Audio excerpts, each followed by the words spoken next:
सामने ख़वातीन और हज़रात, चैनल पे वापस आने का बहुत बहुत शुक्रिया। पाकिस्तान में महंगाई की शरह फाइनली कम होना शुरू हो गई है। 4.9% इन्फ्लेशन नवंबर 2024 में रिकॉर्ड की गई, जो कि इससे एक साल पहले नवंबर 2023 में 29.2% थी। तो आप सोच सकते हैं कि कितने बुरे हालात थे एक साल पहले। फाइनली अब इकोनॉमी थोड़ी सी स्टेबल होती हुई नजर आ रही है, और साथ ही हमें खबर आई कि स्टॉक मार्केट अब 100,000 का नंबर क्रॉस कर चुकी है। एक रैली चल रही है स्टॉक मार्केट के अंदर और लोगों ने बेहतरीन गेन्स बनाए हैं, and it is now one of the best performing stock markets in the world. अब जाहिर है ये खबरें सुन के तो लगता है कि इकोनॉमी फाइनली स्टेबल हो गई है और आने वाले वक्त के अंदर पोटेंशियली ग्रोथ की तरफ जा सकती है। बहुत सारी कंफ्यूजिंग फीलिंग्स हैं क्योंकि लोग जाहिर है पॉलिटिकली बहुत चार्ज्ड अप हैं, और उनको ओवरऑल अपने एनवायरनमेंट में इकोनॉमी एज सच बेहतर होती हुई नज़र नहीं आ रही। लेकिन जब वो स्टॉक मार्केट को देखते हैं, उस पर भी वो कंफ्यूज होते हैं। जब वो महंगाई की शरह को कम होते हुए देखते हैं, उस पे भी वो कंफ्यूज होते हैं। तो आज के एपिसोड के अंदर थोड़ा सा हम इकोनॉमी की डेप्थ में जाते हैं और थोड़ा सा समझने की कोशिश करते हैं कि आखिर चल क्या रहा है। सबसे पहले जब हम महंगाई की बात करते हैं तो अली खिजर साहब, जो कि एक फाइनेंस जर्नलिस्ट हैं, बिजनेस रिकॉर्डर के लिए लिखते हैं, उन्होंने बड़ी डिटेल्ड रिपोर्ट लिखी है इन्फ्लेशन के बारे में। उन्होंने बताया है कि जो 4.9% की इन्फ्लेशन है, जो कि कंपैरेटिवली बहुत कम है लास्ट ईयर से अगर हम देखें, तो वो एक्सपेक्टेड थी, क्योंकि लास्ट ईयर एक बड़ा हाई बेस इफेक्ट था। हाई बेस इफेक्ट वो होता है कि जब एकदम से कोई चीज बहुत ज्यादा बढ़ती है और करेक्ट होती है, तो उसको जब आप बेस बना के आने वाले वक्त के अंदर कंपेयर करते हैं तो हमेशा छोटी परसेंटेज आती है।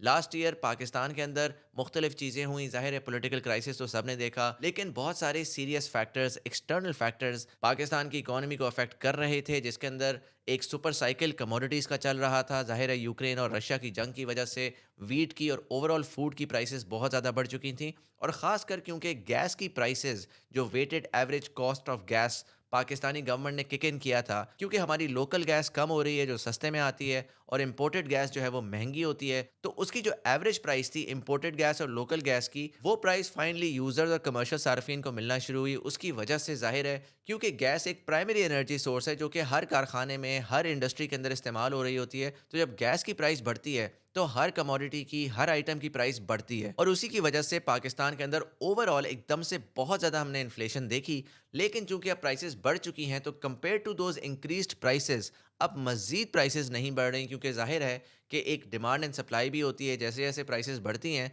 तो लोगों की खरीदारी करने की इस्तात कम हो जाती है। अब जो इस नवंबर का फिगर है, उसमें अली खिजर साहब के मुताबिक सबसे पहले तो बेस इफेक्ट की वजह से, और दूसरा ओवरऑल जो फूड की प्राइसेस कम हुई हैं। फॉर एग्जांपल, जो वीट की प्राइस थी 2024 के स्टार्ट में, इस वक्त पूरी दुनिया में उसकी प्राइस 1/3 हो गई है। उससे ना सिर्फ इन्फ्लेशन कम हुई है, बल्कि कुछ जगहों के ऊपर डिफ्लेशन की तरफ सिचुएशन जा रही है, यानी कि प्राइसेस एक्चुअली कम हो रही हैं। देखिए, ये समझना बड़ा ज़रूरी है। लोग जब कहते हैं ना इन्फ्लेशन कम हो गई है, इसका मतलब ये है कि रेट ऑफ ग्रोथ, यानी कि महंगाई की शरह कम हुई है। तो महंगाई अभी भी हो रही है, लेकिन अब थोड़ी स्पेस में हो रही है। ऑन द अदर हैंड, जब हम डिफ्लेशन की बात करते हैं, तब हम एक्चुअली कहते हैं कि यार चीज़ों की प्राइस अब सस्ती हुई है। तो जहाँ तक खाने का ताल्लुक है, खाने की प्राइसेस अर्बन एरियाज़ के अंदर फ्लैट लाइन कर गई हैं, मजीद महंगी नहीं हो रही, और रूरल एरियाज के अंदर एक्चुअली खाने की प्राइसेस कम हो रही हैं। अच्छा, अब ये आम आदमी के लिए बड़ी खुशाइन बात है। जाहिर है जो लोग आप देख रहे हैं, आपके लिए एक जो स्ट्रेस था आपकी तनख्वाहों के ऊपर, आपकी एक्सपेंसेस के ऊपर, वो स्ट्रेस अब कम होगा। लेकिन जैसे मैं हमेशा की तरह आपको बताता हूं कि हर चीज़ का, हर पॉलिसी डिसीजन का,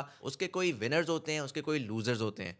इस केस में चूंकि ये प्राइसेस अब डिक्रीज हो गई हैं, तो सबसे बड़े लूजर्स आपके फार्मर्स हैं, जिन्होंने जब अपनी क्रॉप्स लगाई थी तो उन्होंने एक सर्टन इकोनॉमिक्स के ऊपर लगाई थी, उसके ऊपर उन्होंने उसी हिसाब से खर्चा किया था, उस हिसाब से कर्जे लिए थे।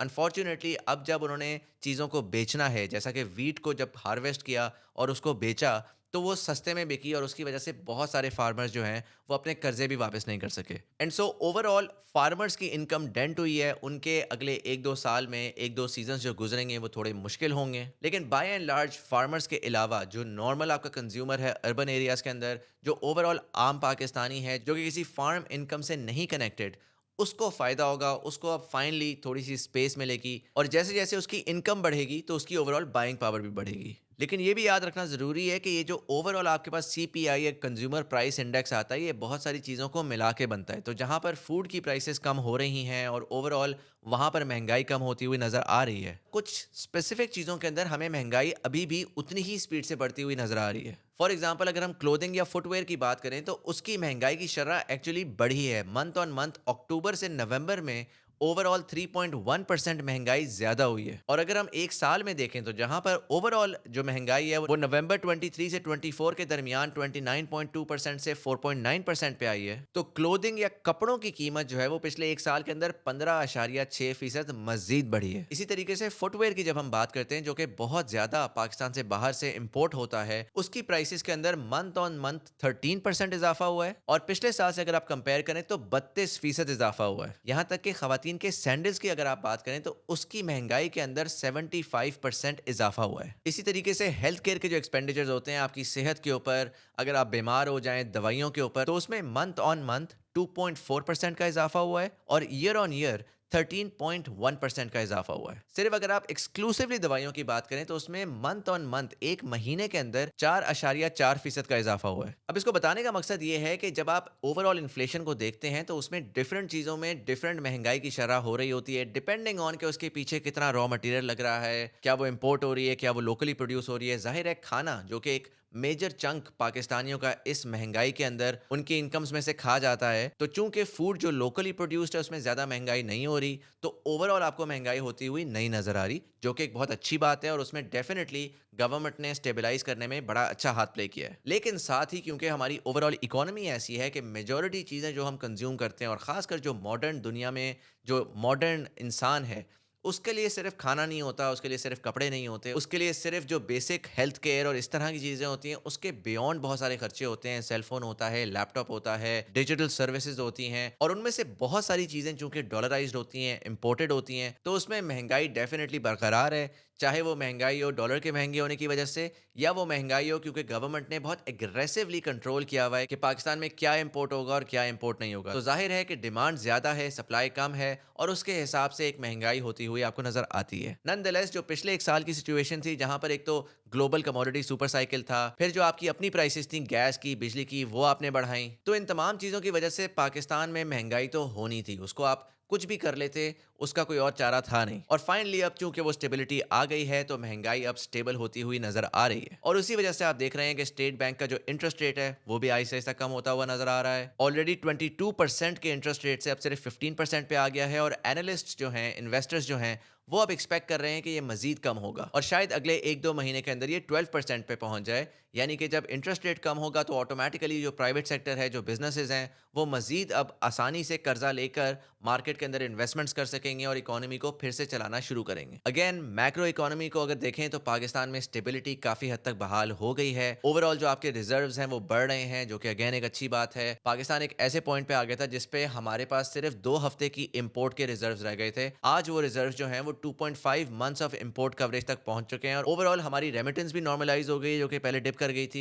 और चूंकि इंपोर्ट्स पे कंट्रोल लगाया हुआ है तो पिछले कुछ महीने से ओवरऑल करंट अकाउंट सरप्लस पे हम जा रहे हैं, यानी कि जो ओवरऑल हमारी इंपोर्ट्स हैं उससे ज्यादा हम पैसे कमा रहे हैं। और इसी के अंदर स्टेट बैंक एक और बेहतरीन काम कर रहा है कि वो हर महीने कुछ डॉलर जो मार्केट में पड़े होते हैं वो उसको खरीद के अपने रिजर्व्स में डाल लेता है, जो कि एक बहुत अच्छी और कंजर्वेटिव पॉलिसी है कि यार फालतू में ग्रोथ की तरफ नहीं जाना, फालतू में अपना सारा पैसा खर्च नहीं कर देना, अपने रिजर्व्स बढ़ाने हैं, अपनी जो फाउंडेशन है उसको स्ट्रॉन्ग करना है। जाहिर है कि क्योंकि अब हम एक मेच्योर पॉलिसी की तरफ हैं तो उसकी वजह से इकोनॉमी अभी स्लो डाउन हुई हुई है, जॉबलेसनेस है, जो आम आदमी है उसको इकोनॉमी इतनी अच्छी होती हुई नजर नहीं आ रही। लेकिन लॉन्ग टर्म सस्टेनेबल ग्रोथ के लिए जो इस वक्त पॉलिसीज अपनाई जा रही हैं वो कंटिन्यूअसली चलना बहुत जरूरी है। और एक दफा हमारी फाउंडेशन अगर स्ट्रेंथन हो गई तो उसके ऊपर एक टारगेटेड डेडिकेटेड तरीके से स्ट्रक्चरल चेंजेस लाते हुए हम ऐसी जगहों पे इन्वेस्ट करके अपने आप को ग्रो करा सकते हैं जहां पे प्रोडक्टिविटी इंक्रीज हो, ओवरऑल हमारी वेल्थ इंक्रीज हो सके। अब अगेन आप लोगों को ये बड़े अच्छे से पता है कि मैं जनरली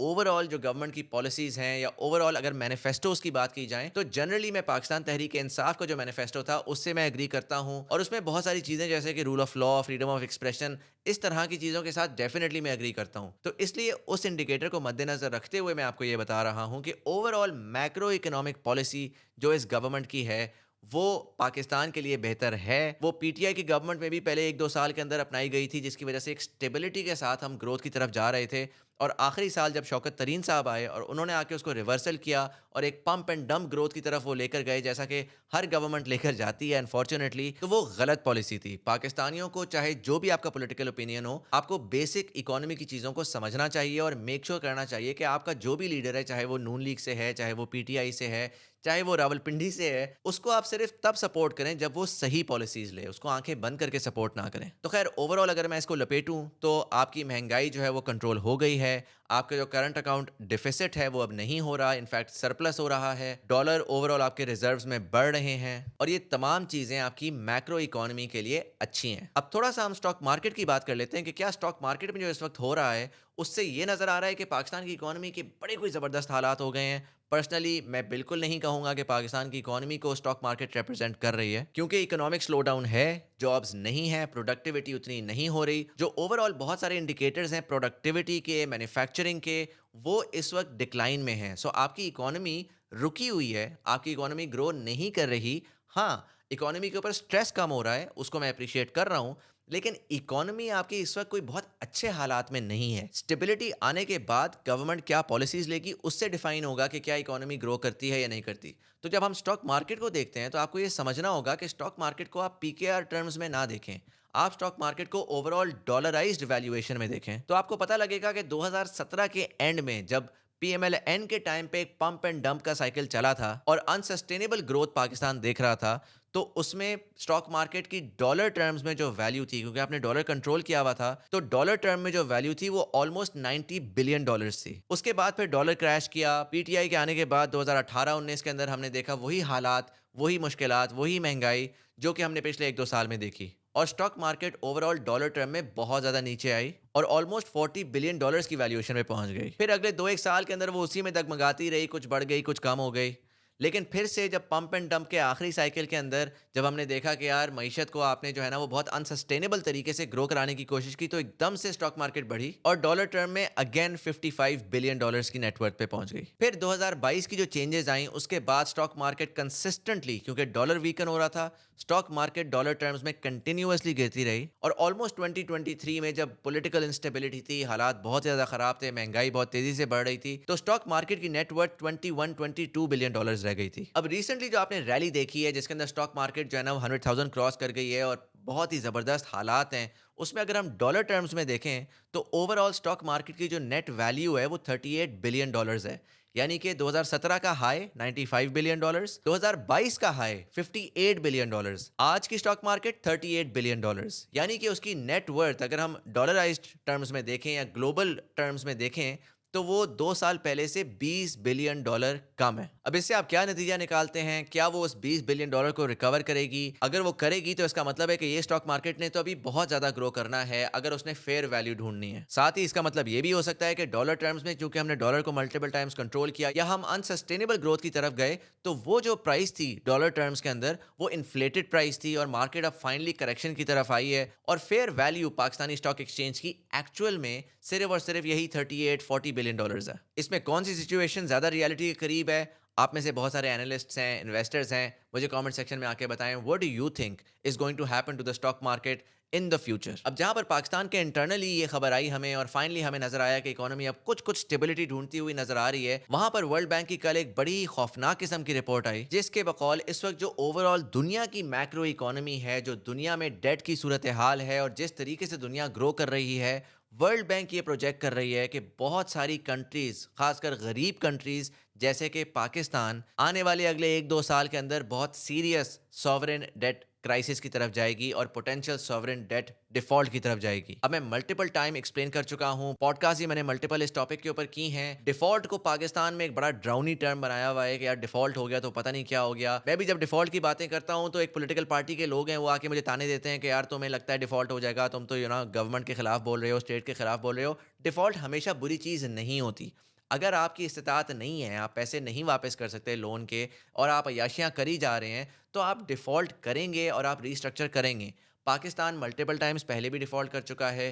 पाकिस्तान थियोरेटिकली अभी भी जब अपने डेट को रोल ओवर करता है या वो चाइना जाता है और जाके कहता है कि यार हमने डेट को रीस्ट्रक्चर करना है, वो एक तरह से एक डिफ़ॉल्ट ही होता है। फ़र्क ये है कि एक सॉफ्ट डिफ़ॉल्ट होता है या रीस्ट्रक्चरिंग होती है जिसमें हम लेट्स से चाइना के पास जा रहे हैं और जा रहे हैं, हमारी गवर्नमेंट जा रही है, पिछले 1 साल में बार-बार जाने की कोशिश करती रही है कि चाइना किसी तरह मान जाए कि हमारा जो एनर्जी सेक्टर का डेट है, जो उन्होंने बहुत ज़्यादा कर्जे दे के हमारे बहुत सारे बिजली के कारखाने बना दिए, उसको रीस्ट्रक्चर कर लिया जाए। अब डिफ़ॉल्ट का मतलब ये होता है कि सर मैं आपके पैसे नहीं लौटा सकता, तो बराह करम आप जो पेमेंट्स हैं मेरी वो थोड़ी-सी चेंज कर दें, जहाँ पर 1 साल में पैसे लौटाने थे वो अब 10 साल में कर दें और डिफ़ॉल्ट करने के बाद आप हमेशा अपने लोन को रीस्ट्रक्चर करते हैं। ये नहीं होता कि आप डिफ़ॉल्ट कर लेते हैं और कहते हैं कि यार अब मैंने पैसे देने ही नहीं है, जाओ तुम अपना जो तूने करना है कर ले।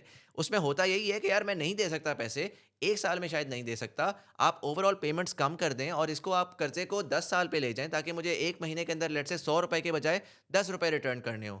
तो जब गवर्नमेंट जाती है और जाके कहती है कि जी आपने 1 अरब डॉलर दिया था, उस 1 अरब डॉलर को मैं रिटर्न नहीं कर सकता, उसको रोल ओवर कर दें, वो अगले साल तक भी मेरे पास पड़ा रहेगा और उसके ऊपर इंटरेस्ट मैं आपको दे दूँगा। या आपने मुझसे 10,000 अरब डॉलर का कर्ज़ा देके कारखाने लगाए थे, उसका जो आपने कहा था कि 2 साल में पैसे वापस कर दो, वो मैं नहीं दे सकता। उस 2 साल को 20 साल में ले जाएँ और जहाँ पर मुझे 1 महीने के अंदर 1 अरब डॉलर रिटर्न करना था, वहाँ पर अब मैं आपको 100 मिलियन डॉलर रिटर्न कर दूँगा क्योंकि उतनी मेरी इस्तेताअत है। तो वर्ल्ड बैंक के मुताबिक जो दुनिया के हालात हैं, जहाँ पर आपको मैंने जैसा बताया कि पाकिस्तान की इन्फ्लेशन डायरेक्टली लिंक्ड होती है दुनिया की कमोडिटी प्राइसेस के साथ। पाकिस्तान की इन्फ्लेशन डायरेक्टली लिंक्ड होती है कि यार दुनिया भर की इकोनॉमी के अंदर क्या चल रहा है क्योंकि प्राइसेस उसी के साथ कनेक्टेड होंगी। अगर दुनिया की इकोनॉमी अच्छी होगी तो उससे पाकिस्तानी जो कि बहुत ज़्यादा रेमिटेंस भेजते हैं, जिससे हमारे पास डॉलर आ रहा है, जिससे हमारी इकोनॉमी में स्टेबिलिटी आ रही है। लेकिन अगर इकोनॉमी के हालात ख़राब होंगे तो वहाँ पर जो पाकिस्तानी बाहर बैठे हैं उनके भी हालात ख़राब होंगे। हो सकता है वो जॉबलेस हो जाएँ, तो वो अब कम पैसे अपने घर वालों को भेजेंगे, उससे ओवरऑल पाकिस्तान के डॉलर्स कम रिकवर होंगे। वर्ल्ड बैंक अपनी रिपोर्ट में पहले तो ये बताता है कि जी पिछले 12 महीने के अंदर 12 से ज़्यादा कंट्रीज डिफ़ॉल्ट कर चुकी हैं, जिसमें बेलारूस, गाना, लेबनान, श्रीलंका और ज़ाम्बिया शामिल है और 30 से ज़्यादा कंट्रीज डेट डिस्ट्रेस के थ्रू गुजरी हैं, जिसमें पाकिस्तान भी शामिल है। अब वर्ल्ड बैंक अपनी रिपोर्ट में अर्ज करता है इंटरनेशनल कम्युनिटी को कि हमें सीरियसली डेट रिस्ट्रक्चरिंग की तरफ जाना चाहिए है, क्योंकि ये जो गरीब ममालिक हैं, इनके ऊपर जो लोन का स्ट्रेस है उसकी वजह से ये ग्रो नहीं कर पा रहे और वो बता रहा है दुनिया को कि ये लोग इतना ज़्यादा कर्ज में फंसे हुए हैं कि ज़ाहिर है उस स्ट्रेस की वजह से ये लोग ग्रो ही नहीं कर सकते। ये ग्रो नहीं कर सकते तो ये कर्ज़ नहीं उतार सकते, ये कर्ज़ नहीं उतार सकते तो ये एक बहुत गंदे साइकिल में हैं। पाकिस्तान और पाकिस्तान जैसी बहुत सारी ऐसी कंट्रीज़ हैं जो कि अनफॉर्चुनेटली इस साइकिल में फँसी हुई हैं। डेफ़िनेटली उसमें हमारे तो हालात ख़राब हैं ही। मैं ये नहीं कह रहा कि हमारे मसाइल नहीं हैं या हमारे बड़े जो हैं वो सही डिसीजंस नहीं ले रहे। लेकिन ओवरऑल ग्लोबल फाइनेंशियल सिस्टम के अंदर अनफॉर्चुनेटली हमारे ऊपर एक स्ट्रेस पड़ा हुआ है, जिसके ऊपर वर्ल्ड बैंक आपको खबरदार करता है। क्योंकि अगर खुदा न खास्ता मिडल ईस्ट में वॉर एस्केलेट होती है, ऑयल की प्रोडक्शन में कोई सिचुएशन चेंजेस होती हैं और उसकी वजह से ऑयल की प्राइस बढ़ जाती है, किसी किस्म का स्ट्रेस अगर एक्सटर्नली आता है, तो एकदम से आप देखेंगे कि पाकिस्तान के फिर से वही 2022 वाले हालात हो जाएंगे। चाहे आपकी पॉलिटिकल स्टेबिलिटी आ जाए, चाहे बहुत सारी और चीजें आ जाए। और वर्ल्ड बैंक ये भी बता रहा है कि ओवरऑल दुनिया में वीक ग्रोथ होगी, यानी कि ये जो गरीब ममालिक हैं इनके पास स्पेस नहीं होगी कि वो अपनी डेट के अंदर से ग्रो आउट कर सकें, क्योंकि नॉर्मली ये होता है कि आपने जो अपनी डेट की ग्रोथ है उससे आपने ज़्यादा अपनी इकोनॉमी ग्रो करानी है ताकि ओवर टाइम आप अपने आप को अमीर कर सकें और आपका डेट जो है वो कंपैरेटिवली क्वांटिटी में कम हो जाए। लेकिन अगर आपकी ग्रोथ ही नहीं होगी तो वो डेट बढ़ता रहेगा और इवेंचुअली वो आपको खा जाएगा। अब आपको ये बात पता होनी चाहिए कि पाकिस्तान का जो ओवरऑल डेट है वो 130 अरब डॉलर है, जो कि पाकिस्तान की जो ओवरऑल ग्रॉस नेशनल इनकम है उसका 40% है। और जो आपकी डेट सर्विसिंग कॉस्ट है, यानी कि हर साल जो आपने डेट की अमाउंट वापस करनी है, वो आपकी 43% है आपके एक्सपोर्ट्स की। यानी कि ऑलमोस्ट आधा पैसा जो डॉलर्स में आप कमाते हैं वो हर साल आप सिर्फ और सिर्फ अपने लोन्स चुकाने में निकाल देते हैं। और वर्ल्ड बैंक जब ये अलार्म बेल्स रिंग कर रहा है, जब वो बता रहा है कि आने वाले वक्त के अंदर एक स्ट्रेस आ सकता है, तो ये भी समझना ज़रूरी है कि पाकिस्तान का सेकंड लार्जेस्ट जो क्रेडिटर है जिसने हमें लोन दिया हुआ है वो वर्ल्ड बैंक ही है। पाकिस्तान के ओवरऑल डेट के अंदर 22% तकरीबन 28 बिलियन डॉलर्स चाइना ने हमें दिया हुआ है और 18% तकरीबन 24 अरब डॉलर हमें वर्ल्ड बैंक ने दिया हुआ है। इसके बाद आपका एशियन डेवलपमेंट बैंक आता है जिसका 15% शेयर है 20 अरब डॉलर। एशियन डेवलपमेंट बैंक के पीछे आईएमएफ होता है, तो आईएमएफ का बहुत सारा पैसा जो है वो एशियन डेवलपमेंट बैंक के थ्रू आ रहा होता है। और चौथे नंबर पे सऊदी अरेबिया आता है, जो कि पिछले साल से कंपेयर अगर आप करें तो उसने अपना शेयर 2% से बढ़ा के 7% पे कर दिया है। 9 अरब डॉलर सऊदी अरब ने हमें कर्जा दिया हुआ है। नॉनदलेस आपको ये डेट की सिचुएशन इस वजह से मैं बताना चाह रहा हूँ क्योंकि आने वाले वक्त के अंदर पोटेंशियली फिर से क्राइसिस आ सकता है और उसमें फिर से पॉलिटिकल पॉइंट स्कोरिंग हो। देखें, पॉलिटिक्स में बहुत कुछ हो रहा है, उसमें राइट एंड रॉन्ग बड़ा क्लियरली डिफाइंड है, कौम बड़े अच्छे तरीके से जानती है। लेकिन वो सियासत के अंदर निज़ाम की जंग है, रूल ऑफ लॉ की जंग है और बहुत सारी चीज़ों की जंग है। जहाँ तक इकोनॉमी का ताल्लुक है ना, अनफॉर्चुनेटली हमारे सियासतदान, हमारे इदारे इकोनॉमी को आज तक नहीं समझ पाए। और जब हमारा स्ट्रेस पड़ता है तो बजाय इसके कि उस स्ट्रेस को एज अ कॉम हम अंडरस्टैंड करें और मुत्तहद होकर आइडेंटिफाई करें कि यार यहाँ हमारे से गलती हो गई, अब हम इसको फिक्स करते हैं और आने वाले वक्त के अंदर सिचुएशन को कंट्रोल कर लेंगे। हम उस पॉइंट के ऊपर इकोनॉमिक पॉइंट स्कोरिंग ना करें। अगर कोई प्रॉब्लम्स आइडेंटिफाई कर रहा है तो उसको भी पॉलिटिकली लेबल ना किया जाए कि यार ये सिर्फ और सिर्फ इस वजह से आइडेंटिफाई कर रहा है क्योंकि इसको करंट गवर्नमेंट से मसला है। और अगर कोई उसकी तारीफ कर रहा है तो इसका मतलब ये नहीं है कि वो सिर्फ और सिर्फ ब्लाइंडली किसी पर्टिकुलर पॉलिटिकल पार्टी को सपोर्ट कर रहा है। क्रिटिसिज्म या सपोर्ट किसी ना किसी रैशनैल के पीछे होनी चाहिए, उसके पीछे कोई फलसफा होना चाहिए। और अगर आप उस फलसफे को मजीद जानना चाहते हैं, समझना चाहते हैं, तो इसके ऊपर मैंने एक रेंज ऑफ डिफरेंट पॉडकास्ट की हुई हैं, आप वो भी देख सकते हैं। मैंने कुछ दिल की बात की एपिसोड्स की थी जिसमें मैंने इकोनॉमी को समझाया था, प्रोडक्टिविटी को समझाया था। ये जो नंबर्स होते हैं ना, ये जो एक पॉन्जी स्कीम बनी हुई है कि यार सट्टा लगाओ, क्रिप्टो करेंसी पे पैसे कमा लो, सट्टा लगाओ, प्लॉटों पे पैसे कमा लो, इससे एक्चुअली कौमों के अंदर वेल्थ नहीं जनरेट होती, कौमें अमीर नहीं होती। कौमें अमीर होती हैं सस्टेनेबल ग्रोथ के साथ, प्रोडक्टिविटी की ग्रोथ के साथ, ओवरऑल वेल्थ क्रिएशन के साथ। तो लपेटता हूँ बात को, पाकिस्तान अब एक स्टेबिलिटी की तरफ आ गया है। हम स्टूपिड हरकतें नहीं कर रहे अगर हम मैक्रो इकोनॉमी को देखें, लेकिन आने वाले वक्त के अंदर अब ग्रोथ की तरफ कैसे जाएंगे उसका ऐसा हमारे पास फिल वक्त प्लान नहीं है। हमारी एनर्जी की इकोनॉमी बिल्कुल तबाह हुई हुई है, उसको अभी तक सॉर्ट नहीं किया गया, उसकी इकोनॉमिक्स बिल्कुल आउट है। हमारी एक्सपोर्ट्स का कोई प्रॉपर प्लान नहीं है, जहां पर आईटी एक्सपोर्ट्स पोटेंशियली हमें ग्रोथ ला के दे सकती है, वहां पर हम इंटरनेट को चोक कर रहे हैं। और एक ऐसी इंडस्ट्री जिसके ऊपर गवर्नमेंट कुछ ना ही करे ना, छोड़ दे उस इंडस्ट्री को, तो लोग अपनी मदद आप खुद से ग्रोथ ला सकते हैं, खुद से डॉलर कमा के पाकिस्तान लेकर आ सकते हैं। लेकिन अनफॉर्चुनेटली वहाँ पर ग्रोथ के लिए गवर्नमेंट की अच्छी पॉलिसीज़ नहीं आती हुई नज़र आ रही, और उसके ऊपर गवर्नमेंट को सीरियसली सोचना पड़ेगा कि यार आप अपने पॉलिटिकल रिक्वायरमेंट्स की वजह से क्या पाकिस्तान की इकोनॉमी को नुकसान पहुंचाते रहेंगे। नॉनदलेस यहाँ पर मैं इस वीडियो को ख़त्म करता हूँ। I would love to know कि आपके क्या ख्याल आते हैं। आप एज अ ऑर्डिनरी पर्सन जब देख रहे हैं तो आपको इकोनॉमी कैसी दिख रही है? क्या आपको इकोनॉमी बेहतर होते हुए नज़र आ रही है? क्या आपको लग रहा है कि यार महंगाई तो अभी भी बढ़ रही है, हालात तो अभी भी ख़राब हैं? सेंटिमेंट ओवरऑल आपके इर्द गिर्द क्या है? और साथ ही एक बात मैं आपसे पूछना चाहूँगा, मुझे ज़रूर बताइए कमेंट सेक्शन के अंदर कि क्या आपकी उम्मीद है कि जो इस वक्त गवर्नमेंट बैठी हुई है या दूसरी साइड की गवर्नमेंट अगर आ गई, तो क्या हमारे सियासतदानों को और हमारे इदारे के लोगों को, क्योंकि हमारे इदारे के लोग काफ़ी हद तक इन चीज़ों को कंट्रोल कर रहे होते हैं, सियासतदान तो ढोल बजाने के लिए ही होते हैं, क्या आपको लगता है कि उनको सेंस है कि पाकिस्तान में सस्टेनेबल ग्रोथ लाई जा सकती है, इकोनॉमी बेहतर की जा सकती है? क्या उनके पास जो सॉल्यूशंस हैं, जो सॉल्यूशंस वो आपको बताते हैं, क्या आपका उन पे एतबार है? क्या आपके अंदर कोई होप है कि हालात बेहतर होंगे? मुझे कमेंट सेक्शन में ज़रूर आके बताइएगा। मेरा नाम सैयद मुज़म्मिल हसन ज़ैदी है। आप देख रहे थे आखिर चल क्या रहा है। वीडियो देखने का बहुत बहुत शुक्रिया और मैं आपसे मिलूंगा कल की वीडियो में।